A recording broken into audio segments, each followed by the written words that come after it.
सच कहें तो एक तरफ भोजपुरी इंडस्ट्री को यार बड़े बड़े सुपरस्टार जैसे पावर स्टार पवन सिंह, खेसारी लाल यादव और भी कई स्टार जो भोजपुरी इंडस्ट्री को आगे लेकर के जा रहे हैं, लेकिन भाई साहब ऐसे ऐसे सिंगर भोजपुरी को बदनाम कर रहे हैं। गाना सुनिए।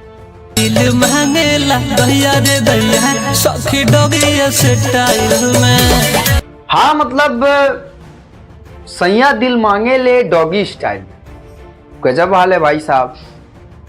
किस स्टाइल की बात कर रहे हैं फिलहाल हमें तो नहीं पता, लेकिन जा करके आप भी पूरा गाना सुनिए। सुरंग म्यूजिक एसएम चैनल से रिलीज है गाना, जाइए सुनिए और अपनी राय कमेंट सेक्शन में बताइए कि यार एक तरफ हमारी भोजपुरी इंडस्ट्री यूं यूं यूं ऊपर जा रही है, लेकिन ऐसे ऐसे सिंगर हैं कि हमारे तक जब पे पहुंचा तो यार हमें लगा हम आपसे पूछें, आपको बताएं। इस गाने को अभिषेक आशिक नाम के जो भाई साहब सिंगर हैं वो गाए हैं और प्रीति और नील स्टार जी इस वीडियो में आपको नजर आ रहे हो। इस गाने को विकास चौहान ने लिखा है और म्यूजिक बनाए हैं शुभम तिवारी जी। आप अपनी राय कमेंट सेक्शन में बताओ, लेकिन एक बार फिर से प्ले करते हैं।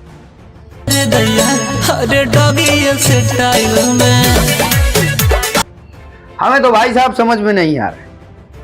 वीडियो डायरेक्टर संदीप सुहाना जी हैं और प्रोड्यूसर इस गाने के पीके प्रेमी जी हैं। तो जाइए सुनिए, अपना राय कमेंट सेक्शन में दीजिए और बताइए यार कि मतलब एक तरफ भोजपुरी स्टार हमारे इंडस्ट्री को आगे ले जा रहे हैं, लेकिन भाई साहब ऐसे ऐसे सिंगर भोजपुरी को बदनाम करने में लगे हैं। बाकी किसी भी प्रकार का प्रमोशन वगैरह रहे तो हमें आप इस नंबर पे कॉल कर सकते हैं। आप देख रहे थे देसी न्यूज और सतीश चक्रवर्ती की पेज से। दहिया रे दहिया सखी डोगिया स्टाइल में।